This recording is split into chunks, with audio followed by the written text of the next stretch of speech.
Welcome to my class. हमारा आज का टॉपिक है मेथड्स ऑफ इवैल्यूएशन, कि हम किस किस प्रोसीजर से हम किसी चीज़ को इवैल्यूएट कर सकते हैं। परफॉर्मेंस और प्रोग्रेस देखते हैं स्टूडेंट की। अगर हम उसकी सक्सेस और फेलियर उसकी इवैल्यूएशन पे डिपेंड होती है कि हमने उस पर डिपेंड करता है कि हम भी किस तरीके से उसको ऑब्जर्व कर रहे हैं। तो इसके लिए दो कैटेगरीज होती है, मेथड ऑब्जर्विंग मेथड और एक टेस्टिंग मेथड। ठीक है जी। ऑब्जर्विंग मेथड क्या होता है कि हम किसी चीज़ को सिंपली किसी भी स्टूडेंट को ऑब्जर्व करना, कि हम उसे उसके नाम से इंडिकेट कर रहे हैं कि उसका क्या डायरेक्ट ऑब्जर्वेशंस क्या होंगी। उसके लिए हम कोई टेस्टिंग टेक्निक या कोई टूल नहीं अप्लाई कर रहे, सिर्फ उसकी नॉलेज स्किल्स को वैसे सिंपली एक्सेस कर रहे हैं। ठीक है। उसके ओवरऑल मॉडिफिकेशन में, उसके बिहेवियर में, उसकी पर्सनैलिटी की डेवलपमेंट में हम उसको ऑब्जर्व करके ही अपनी रेटिंग दे दें। ठीक है।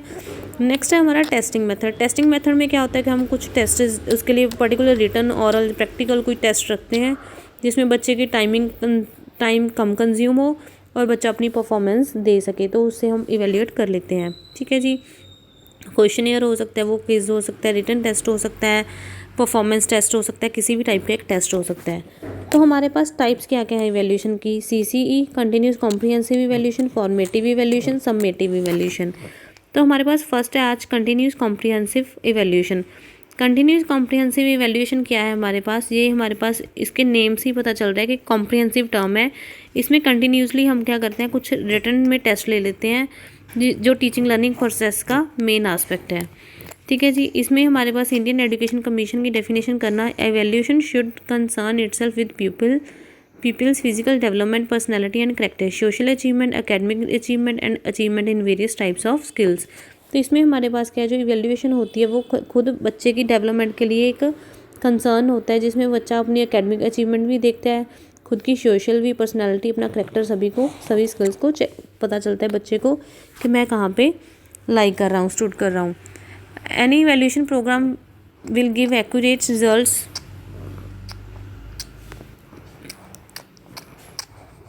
only if it would be the qualities of continuity and comprehensiveness.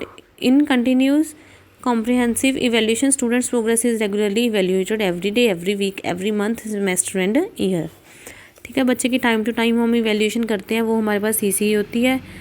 CCE के हमारे पास कुछ पीपल की इवैल्यूएशन के लिए कुछ 6 एरियाज़ होते हैं जिनको हमने चेक करना होता है। एक तो उसकी स्कॉलेस्टिक अचीवमेंट होती है, दूसरी उसकी स्पेशल एबिलिटीज़ होती हैं, थर्ड उसकी पर्सनल इंटरेस्ट होता है और प्लान्स होते हैं, फोर्थ हमारे पास हेल्थ एंड फिजिकल डेवलपमेंट होती है, fifth emotional and social adjustments होती हैं, और सिक्स्थ लास्ट एरिया हमारा क्या होता है, एटीट्यूड, कैरेक्टर एंड पर्सनैलिटी। अगर ये 6 एस्पेक्ट्स की हम उसकी इवैल्यूएशन करते हैं तो उससे हमें उसका एक्चुअल में पता चलता है स्टूडेंट का कि वो किस लेवल पे है। नेक्स्ट इसकी मेरिट्स हैं और कुछ डीमेरिट्स हैं। पहले हम इसकी मेरिट्स रीड करते हैं कि क्या क्या इसके फ़ायदे हैं।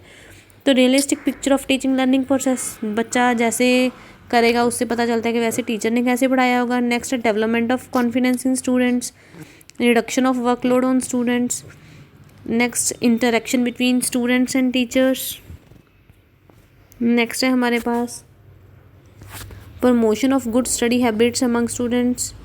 Next scope for discussion, helpful in choice of subjects, courses and career, knowledge about the strength and weakness of the students, helpful in selecting teaching methods and strategies, helpful in motivation, helpful in identifying behavioral changes in students। इसमें हमारे पास होता है कि बच्चा time to time उसकी identification में, उसके behaviour में क्या चेंजेस आ रहे हैं। ठीक है जी।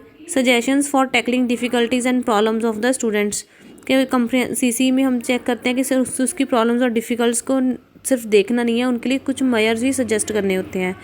Promotion of real learning, next helpful in realising the aims and objectives of education. ठीक है जी। नेक्स्ट हमारे पास है इसकी डीमेरिट्स। ठीक है जी। इसकी डीमेरिट्स देखो आप, डीमेरिट्स है हमारे पास इसकी biasness of the on the part of the teacher कुछ उसमें पार्टीशन कर सकता है। जैसे हमारे पास क्या होता है, बायस मतलब होता है किसी से पक्षपात करना, भेदभाव करना। ठीक है। तो उसमें हमारे पास क्या होता है कि कुछ जो फेवरेट स्टूडेंट्स होते हैं उनकी परफॉर्मेंस को कुछ और तरीके से देखना, और जो नहीं अच्छे लगते स्टूडेंट्स उनकी कुछ और तरीके से देखना। नेक्स्ट है subjective approach, time consuming, costly पड़ता है हमें, not appropriate for crowded classes, lengthy test हो जाते हैं, उनको फिर चेक करना ईजी नहीं होता, needs more energy and effort, next needs for need congenial environment. Next insecurity among students, knowledge of backward of the students in background of the students if is needed. Next needs training for proper implementation. तो CC लेके teachers को पहले specially training दी जाती है कि उनको कैसे बच्चों को अप्रोच करना है, कैसे उनको इवेल्यूएट करना है। ठीक है, ये हमारा टॉपिक था आज का, इसकी मेरिट्स एंड डीमेरिट्स। इसको प्रिपेयर करना अच्छे से, इस टॉपिक को, इंपॉर्टेंट क्वेश्चन है, इसकी सभी टाइप में से एक क्वेश्चन आता ही आता है। ठीक है जी, okay, thank you students, bye.